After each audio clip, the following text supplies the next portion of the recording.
Hello, welcome to my talk on unsupervised learning with autoencoders. First, let me introduce myself. My name is Christoph Henkelmann. I'm the CTO and founder of DIVISIO. DIVISIO is an artificial intelligence company from Cologne. And I have studied computer science in Bonn. Maybe some other people from Bonn are here. Ooh, cool, hi. And I've been a programmer for over 20 years now. And I've left the field of academia long ago, so as a founder of my own company, I'm very hands-on, so I'm interested in results. I mean, I like it if everything is nice and correct and proven well, but in the end, results count. So I have a more of a pragmatic approach. Yeah, my private Twitter handle is @Henkelmann. The artificial intelligence stuff we blog and talk about is @Divisio AI. Yeah, so if you're interested in our blog and stuff we write about, you can follow that handle. Okay, before we get started with the actual topic, for some of you, many of you will know it, some maybe don't, so I thought I'll quickly recap. We'll do all our examples here with a classic MNIST dataset. MNIST stands for Modified National Institute of Standards and Technology, and it's a dataset of handwritten digits. So there are 60,000 training images and 10,000 test images. It's the hello world of neural networks. Most of you will probably have used it already. I'm using it because everybody's so familiar with it, and it gives quick results, and you can actually do it on the laptop. So that was important for me in preparing this talk. It saved a lot of time that I could do all the tests on the laptop. So what we have, the data set we will be using for all our examples will be 28 by 28 pixels grayscale images, and they look like this. And mainly, MNIST is used for classification, obviously. It's to train a neural network to recognize digits, obviously. And we have 10 classes from 0 to 9. And if you want to solve this, there's a very simple architecture. Many neural network architectures will solve this. The simplest one is a fully connected net. You can use it. You already get about 87% accuracy. Works like this. You send in the pixels of our image into our neural network, and then the neural network calculates the probability distribution. Why am I showing you this? Because this is a classical example of supervised training. Before we talk about unsupervised training, first I have to show you what supervised training is. And why is it supervised? Because all those images are in folders, and the first folder is named 0, and there are images of 0. Second folder is named 1, and the images are of 1s. So we know ahead of time what we want to teach the neural network. We are the teacher, and we supervise the training of the network. That's why most neural network and most ML is called supervised training, because we not only have the data, but we know what is in the data. So we have to tell our algorithms what it's supposed to learn. Yeah, most ML you will encounter is supervised, like classification, regression. There are many different ways of supervised training, but the principle is the same. We have data and we know what we want to learn. There's a big drawback of that, and that is you have to annotate the data. Okay? MNIST is so useful, and that's why I'm also using it, because somebody else has done the hard work. Somebody else has taken all those images, cropped them, centered them, and has looked at them and has sorted them into the classes. And this is something that comes up in many talks here at the conference, that the data is the big problem. Yeah? Good data makes good models. And not only is getting the data a lot of work, then annotating it is even more work. So I run my own business. I want to make money at the end of the day. Annotated data takes time, and we all know time is money. So if we don't, and also we need a lot of data, and a lot of time means a lot of money. So there is unsupervised training. This is the other way to do things. Just imagine for a moment that we forget what is on these images. So we take all our MNIST images and we just throw them into one giant folder, and we completely forget what's on the images. So is MNIST still useful for learning anything? Yes, because then we use unsupervised learning. As the name implies, we still need data, of course. We need something to learn from, so unsupervised learning still needs data, but we don't need labels anymore. So, because data acquisition and the labeling is the biggest part in most projects, when we have working unsupervised learning, it makes our life a lot easier. But I mean, I can tell you this in advance. There's the famous no free lunch theorem, and this applies here. It's not a magic, it's not a silver bullet that will solve all your problems, but it can be useful, as we'll see later. Before we come to autoencoders, I will just quickly want to show you other kinds of unsupervised training so you get the context we are talking about. The most famous example of unsupervised training is clustering. So imagine we have this, by the way, is a made-up example to illustrate the point, okay? So, but clustering would look something like this. A clustering algorithm would take the data. The clustering algorithm doesn't even know what data it is. It's just some data, some tensors, some vectors. But what it will do, it will group similar data points next to each other.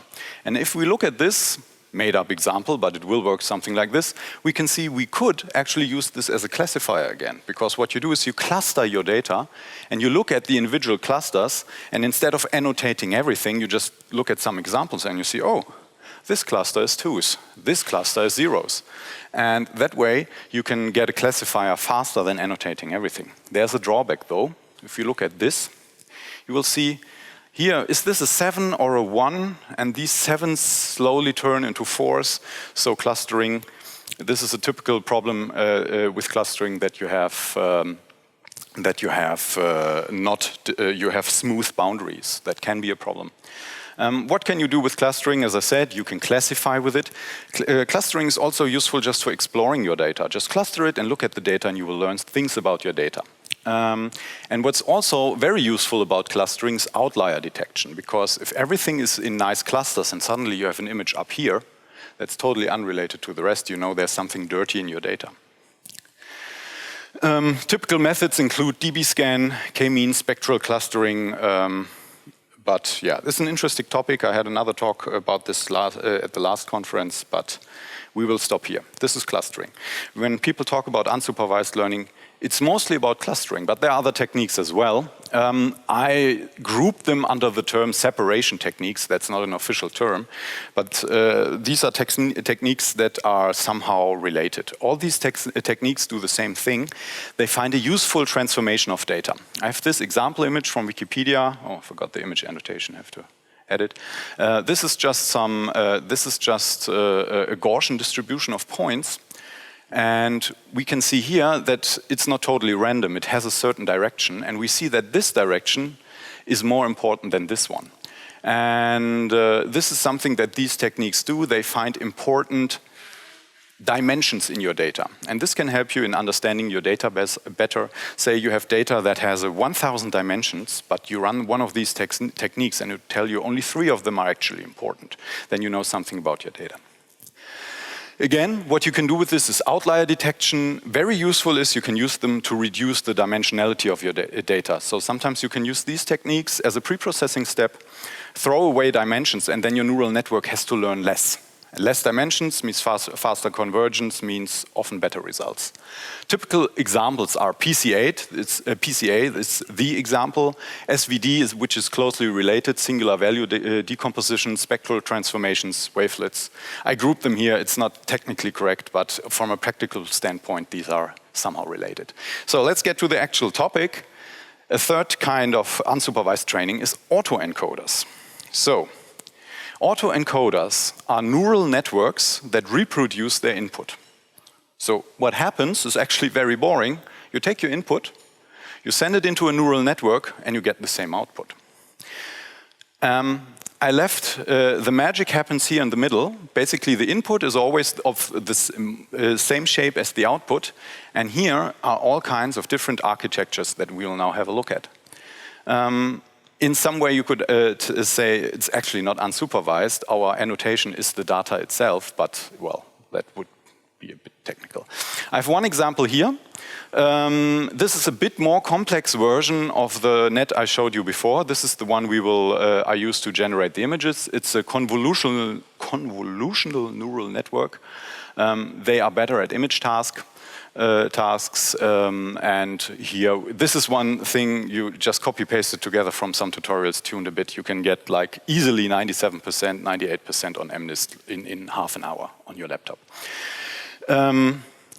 I actually added this slide because when you use autoencoders and you work with images, you will need so-called deconvolution layers. And everybody calls them deconvolution layers, but I just wanted to make that sure because when you research it, it can become confusing. They are often called deconvolution layers, but there's a mathematical method called deconvolution, and this is not it. So actually, they are called transposed convolution. If you work with your frameworks, the frameworks do it correct. They call it transposed convolution. And when you try this for the first time, you open TensorFlow and look for a deconvolution layer, but there isn't one. So just this is basically the idea of this slide. Remember, transposed convolution is basically convolution backwards. We need to reconstruct our input, so we have to do the convolution step backwards. This is here in blue. Okay, and now you wonder, why though? I mean, what good is it if I can reproduce my input, right? I can do this without a neural network. I just take the input and output it. Job done. So is this useful? There's one key idea for most autoencoders. This is why we start with it. It's the bottleneck. Here we see that our input is input here, and our layers get smaller and smaller and smaller. And here in the middle, all the data passes through, and then the network gets wider again.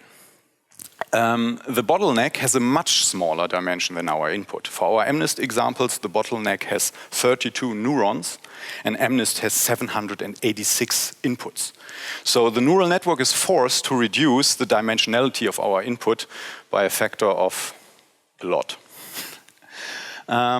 So the net squeezes the information through this, and this splits the network into two parts. The first part, which feeds the data into the bottleneck, is called the encoder, and the part that then expands the data again and tries to reproduce the input is called the decoder. So let's look at some examples. I did this with MNIST to make sure what I'm saying here is actually all right. Let's look at some examples. I'll come over here, it's better to show you. So this is the input image, and this is what the autoencoder I built reproduces. Okay, there's another input image, and here we see it's relatively well reconstructed, and another one, and another one. So, works. And again, you may ask, why though? Because what I actually built, isn't this just a convoluted way to blur images?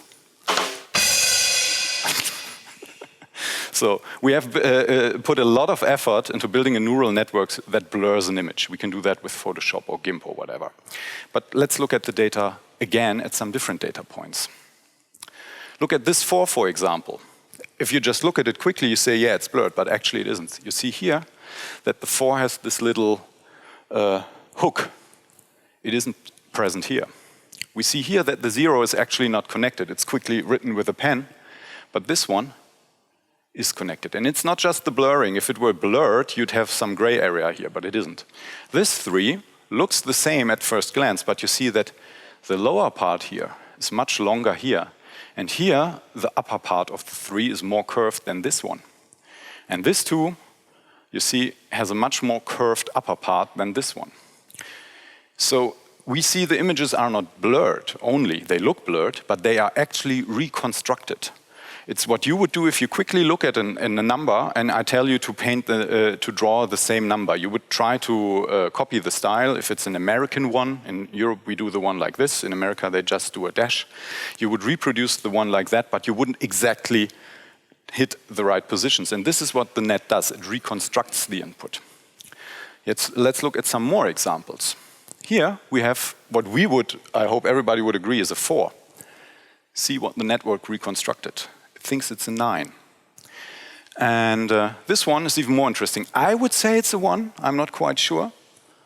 But this is more of a 3. And we see that this looks quite different from this one. And this is even stranger. This is a 4, but the network has a problem with a 4 with such a long dash, so it just is kind of like a squashed 8. And I don't know what this is, but it just ends up in a blob. So what do we learn from this?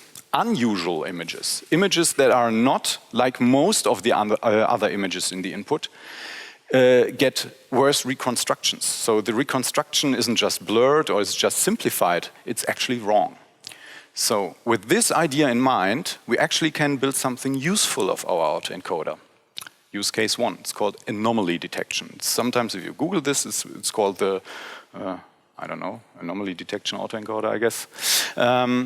And what happens is, we input an image, we send it through our network, and at the end we get our reconstruction. But we don't only get a reconstruction, we also get a reconstruction error. Often L2 or L2 error is used. You can use all kinds of error measures. And what we do now is we take our training data, our unlabeled training data, and just pump it through the autoencoder. Let it learn until it converges. And then what we do is we note the maximum error we have on our training data.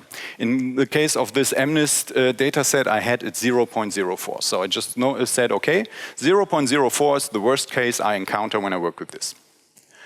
And then we take the autoencoder just as it is, and we take it into production. And then we feed it real data that we encounter in production. And now what happens is, if I encounter data with an error larger than 0.04, because in production there's an image we haven't seen before, the image is fed into our autoencoder, it gets reconstructed, and we get the reconstruction error. And if the reconstruction error is too tall, too large, we say, this is an unusual image, this is some kind of anomaly. And let's try that. I made some images myself. I made this beautiful image here with GIMP, and see, look at the reconstruction, 0.1, totally broken reconstruction. Added a sigma, also broken reconstruction, error of 0.07. Add this little smiley, also not properly reconstructed. So in just half an hour, I built a network that can tell you if something is a digit or something completely different. Normally, if we build a classifier, for example, spam, no spam, you have two classes, the ones we are looking for and the anomalies. We need balanced data. We need examples of what is right and what is wrong. But sometimes in the real world, oh, there's another one, some stripes, also gets badly reconstructed. If we have unbalanced classes in the real world, say you have a nuclear reactor. I mean, I'm not suggesting nuclear reactors should be totally controlled by ML, but it might help. The problem is with a nuclear reactor is you have all kinds of pressures and valves and whatnot. It would be cool if you have an additional safety system that tells you something is wrong. Like a good engineer, when he hears a certain noise in an engine that he hasn't heard before, he knows something is wrong here. And the problem is we can't blow up a few thousand nuclear reactors to find certain configurations that are bad, right? But what we have is hopefully thousands and thousands of hours when these things run properly. So if you've got some kind of industrial application or something where a lot of data is created, and most of the time everything is okay, but you want to make sure you have an additional way of telling if something is wrong, you can use an autoencoder. Because you don't need a negative to detect an outlier. You don't need an example of what is wrong to tell if something is wrong.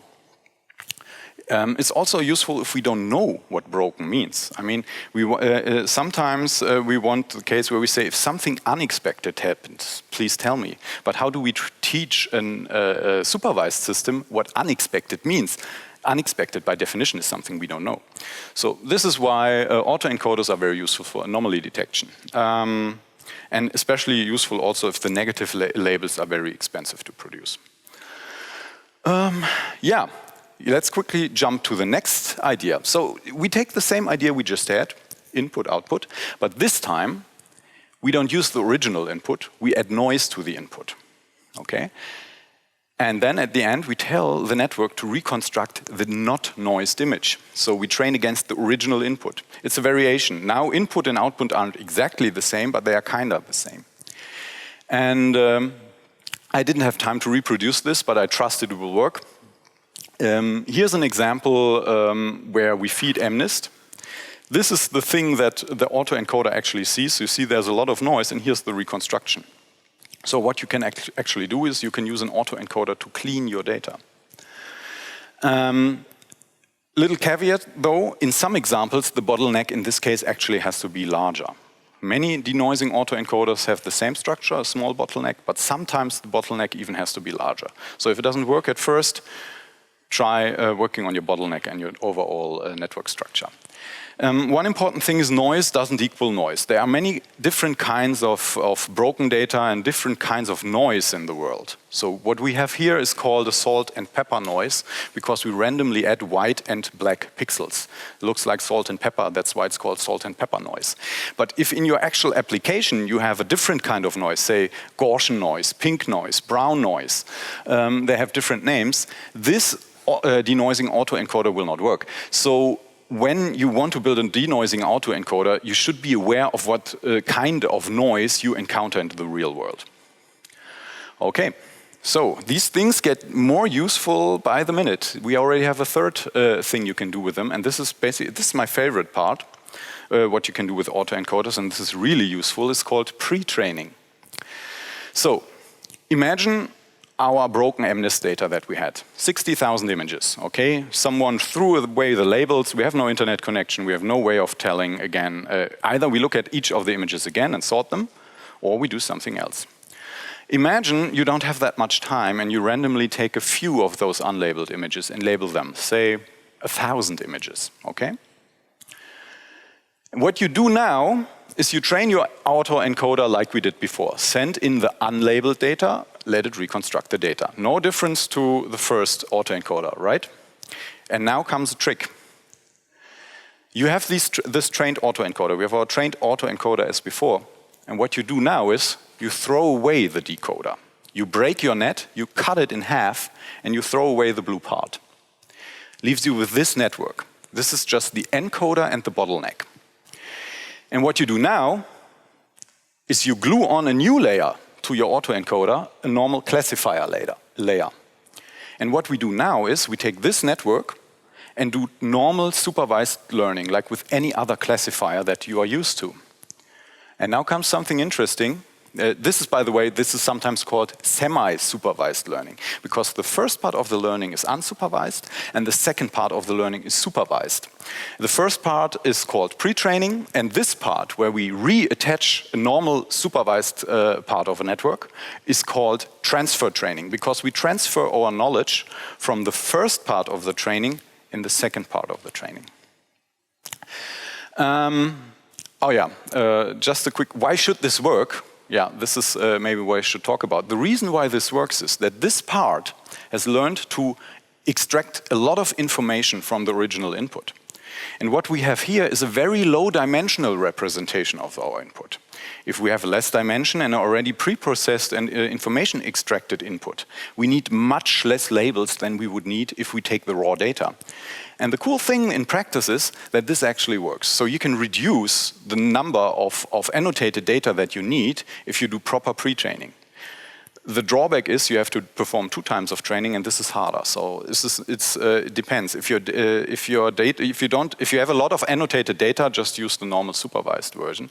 But if you don't have a lot of data, then this can actually save the day, because you can save about 1 magnitude of data at least, sometimes more. Well, the reason is that this thing already knows how MNIST images look, so it doesn't have to be trained on doing this. And this one is just a very simple linear classifier. In many cases, the last layer is just a linear classifier, nothing more. Okay, we have an example of that in our company. This is why I'm so happy about this. This is a project. We are building an in-house product at DIVISIO. And maybe some of you have heard of an algorithm called BERT. It was in some of the other talks as well. I think in the talk about chatbots we have heard about BERT already. It's one of the coolest NLP algorithms in the last years. It came out in September last year. And normally if you talk about BERT, you wouldn't say BERT like in Sesame Street, by the way. Yeah, BERT as in Ernie and Elmo.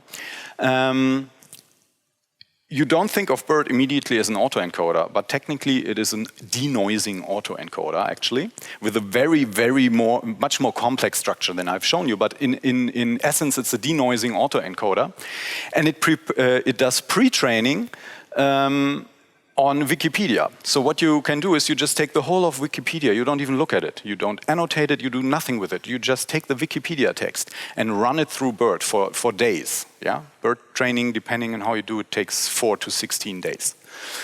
And then, why did we do this? Because our product is a NLP product, and we needed our own part-of-speech tagger. A part-of-speech tagger takes a sentence and attaches meaning to certain parts. A part-of-speech tagger could, for example, say, this is an adjective, this is a noun. More complex part-of-speech taggers perform, for example, this is the subject of the sentence, this is the object of the sentence. That is called part-of-speech tagging. And we needed, for reasons I don't want to go into, we needed a custom part-of-speech tagger that tagged in a way that no other part-of-speech taggers do. So we needed to build our own one. And normally a part-of-speech tagger needs at least 10,000 examples. Better more, 100,000, 200,000 sentences. Yeah, pre-training, well, let's do this later. So the problem is, we are not a big company like Google, so we can just say, well, let's hire 50 German students and let them annotate sentences for 4 months. We don't have the money and the time. So we needed to do something faster. So the data was annotated by me and a colleague. Took us a week, and we produced 1,000 sentences. And we combined this with BERT. And the first test we did run after 2 days of tagging, we only had 128 sentences, because sometimes, this shows how expensive annotation can become. Sometimes we needed to discuss a sentence. It's a colleague of mine, she and I, we discussed the sentence for 5 minutes to find out what the proper grammar is, because it's a really hard task. And we did transfer training with BERT on 128 examples and was already near human. So it was already about as good as we were. And after 1,000, actually the training set was 1,000 examples. We split it up into 800 training and 200 validation. And after 800 examples, the performance of the model was the same as our own performance. So instead of needing 100,000 sentences, we could do it in 1,000. So for a company like us, that is like, it's gold. You hit gold. Yeah. So this transfer training thing is a great way if you have a lot of data, but not much of it is annotated, or it's very expensive to annotate. Sometimes it's cheaper to work for a month on a custom autoencoder than to pay, I don't know, 100 people for months to annotate 2 or 3 orders more of magnitude of data. Okay. So what else can you do? These things are the gift that keeps on giving. You can do even more with them. Similarity detection. So you do the same thing as with the pre-training, right? We train normally like we train our autoencoders. Same thing. So again, we throw away the autoencoder, and now we don't attach anything. This is nice because this is much simpler than the transfer training. What we do is we feed our data into the network, and what we get here are our representations that are produced by the bottleneck. It's just it's a representation of the data with much less dimensions. These representations have many names. Sometimes they are called feature vectors, latent vectors, embedding vectors. Depends on the context that those words are used. And now we have 2 vectors. And this is the only bit of math in the whole slides, I promise. You just take the distance of 2 vectors. There are many ways to calculate the distance. Depending on what use case you have, some work better than others. But what you can tell is here, how similar these vectors are simply defined by the distance of the vectors. And what you have built now is a neural network that can tell you if 2 inputs are approximately the same. It's something we humans are really, really good at. I could show you these 2 bottles here, just grab anything, and you'd say, yeah, they're about the same. They have a little difference, different cap, but they are basically the same model. If you do this just with a JPEG, if you just move an image by 1 pixel, a normal pixel comparison completely breaks down. And what you get with this is a fuzzy comparison of inputs. Depending on what you work in, it's a very useful thing. For example, if you build chatbots and you want to find out if your intent is matched or not, you can do something like this on your... this is actually, by the way, how those chatbot intent matchers kind of work. They use embedding vectors and calculate distances. There's some, maybe, maybe not, kind of. Oh yeah, that was the 4th use case. We can do something else. We still take our normal autoencoder. We do the same training as usual, but this time we throw away the encoder. So it's funny about autoencoders. If you throw stuff away, it gets better. Yeah? So we have this. So how the hell can this be useful? Well, if we put noise in here, this layer has learned to reproduce input based on latent vectors. So if we feed it a new latent vector, we can generate new data. So if we feed it the right vector, suddenly this will turn into a 7. And with that, you can, as I said, you can generate all kinds of data. But there's something that is more useful about this. You can explore the so-called latent space. Okay, this sounds very science fiction-y, but it isn't. You can use this as a way to actually explore the data you're working with. Let me illustrate this a bit more. We have the terms intrinsic space and dimension. This is much more complicated, much less complicated than you might think. So what is this and why is it important? The so-called intrinsic dimension is the complexity of your data. Okay? Our MNIST data set technically has a dimension of 786, I think, for every pixel. Every pixel is a dimension.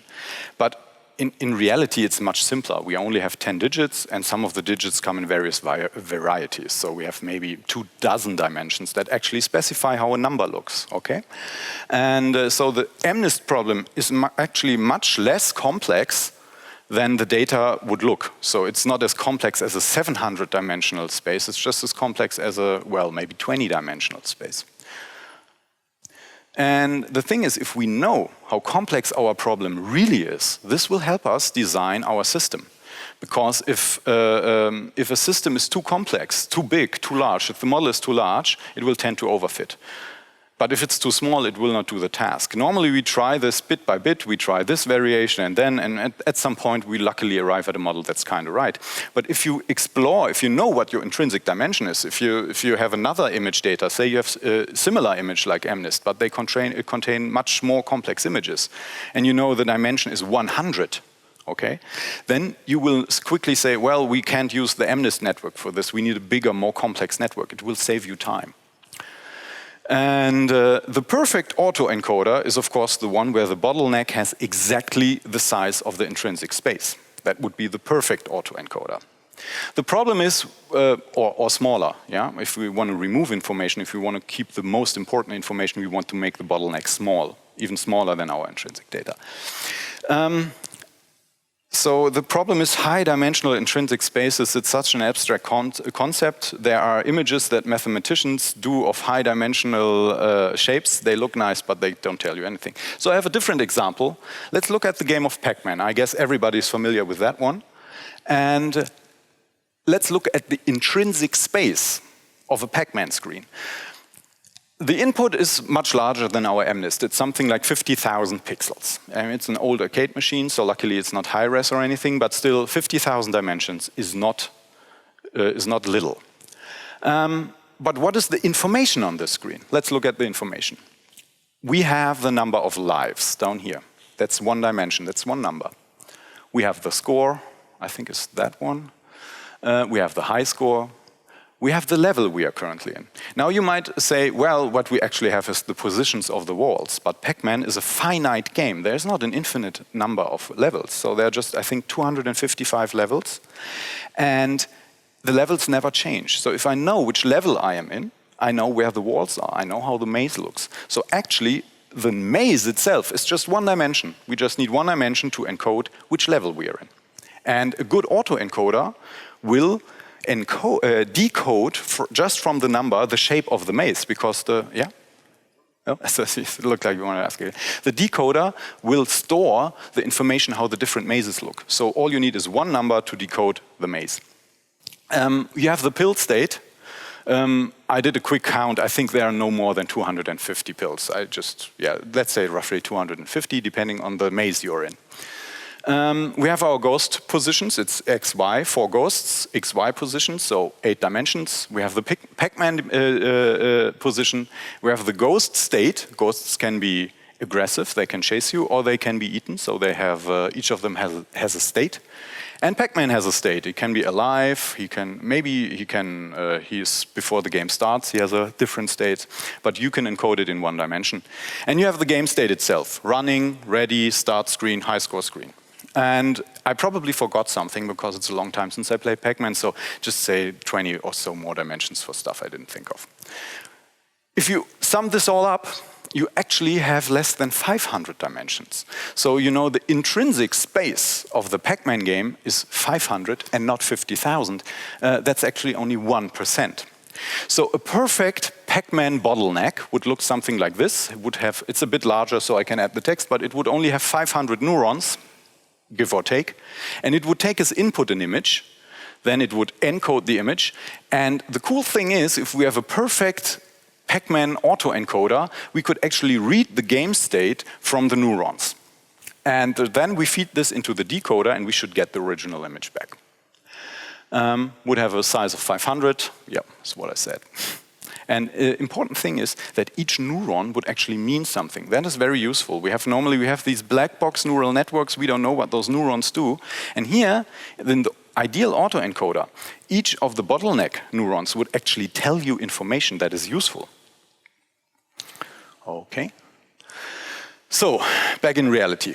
This is easy. I mean, what is those? You know those game competitions that people do, where the reinforcement bots learn automatically. So what's so hard about this, right? We just teach an autoencoder, and those what's the shooter or that game they were playing?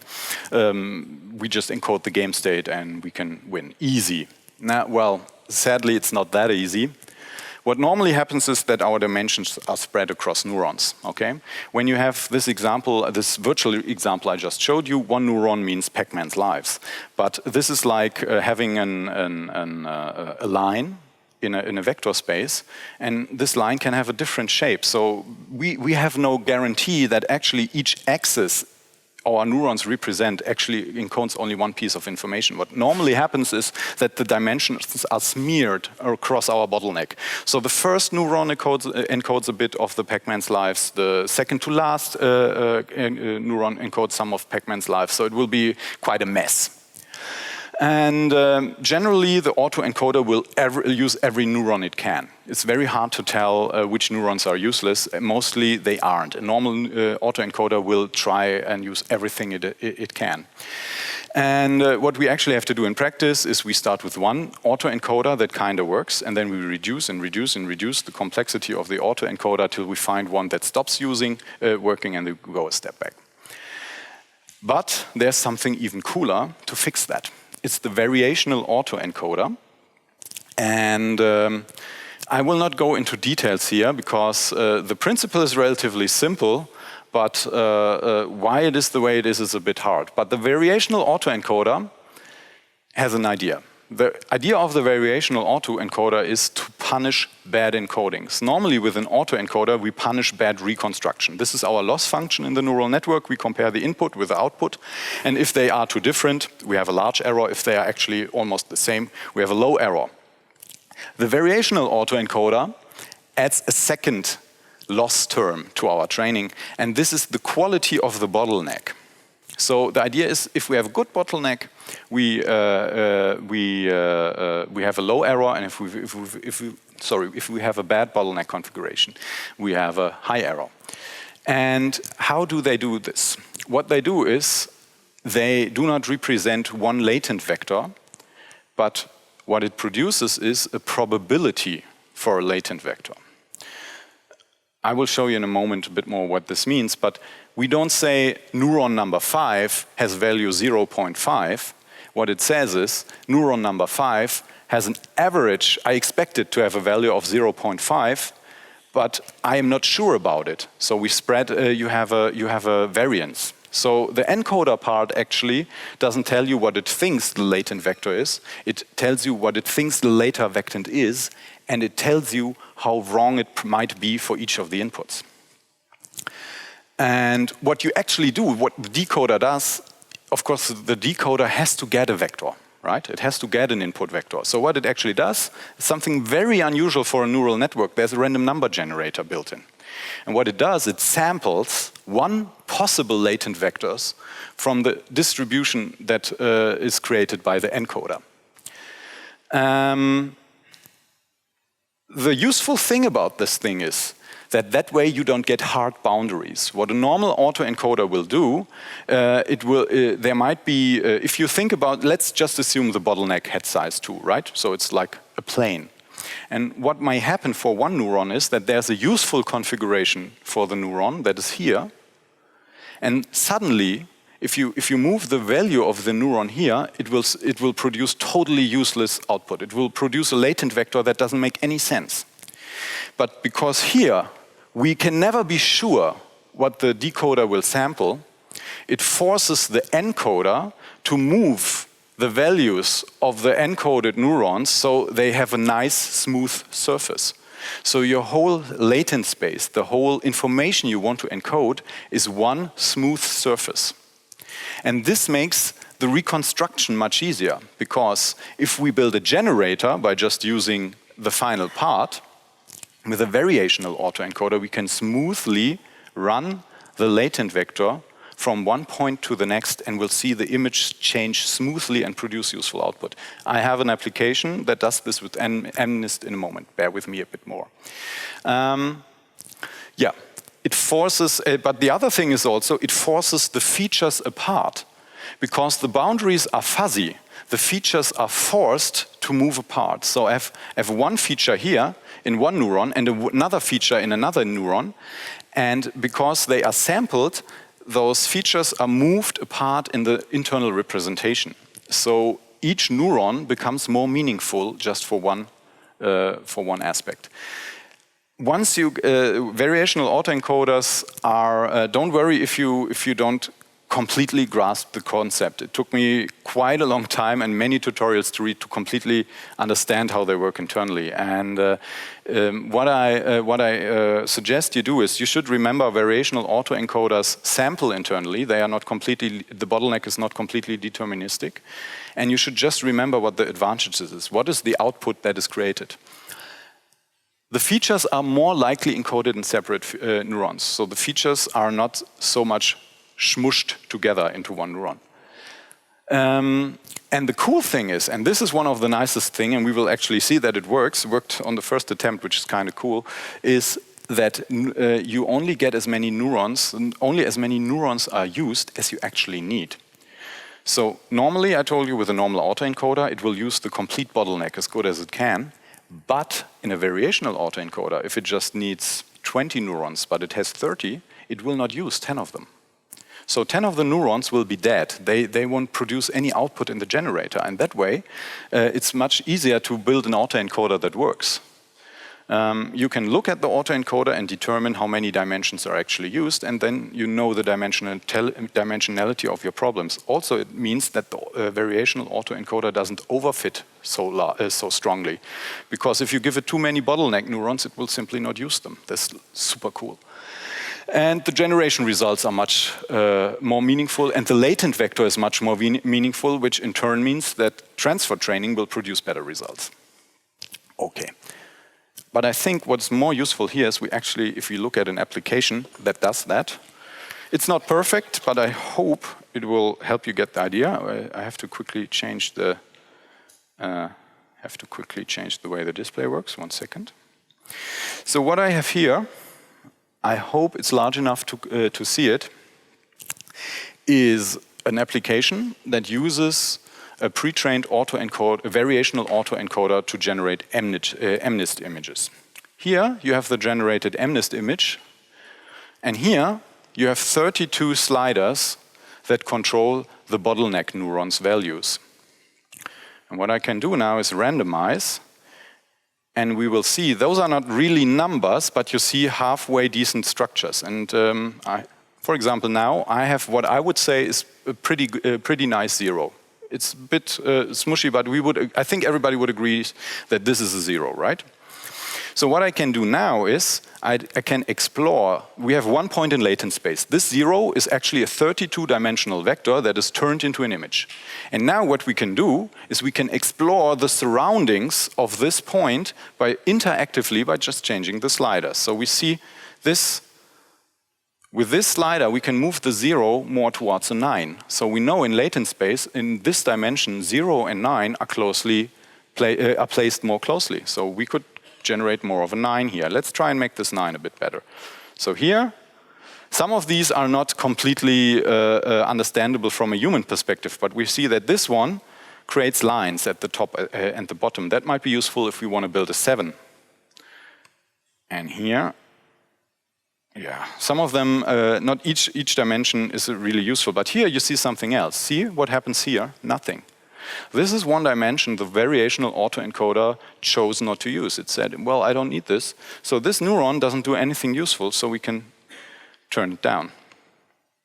Here, this one is a bit more useful. We can see this one does something useful.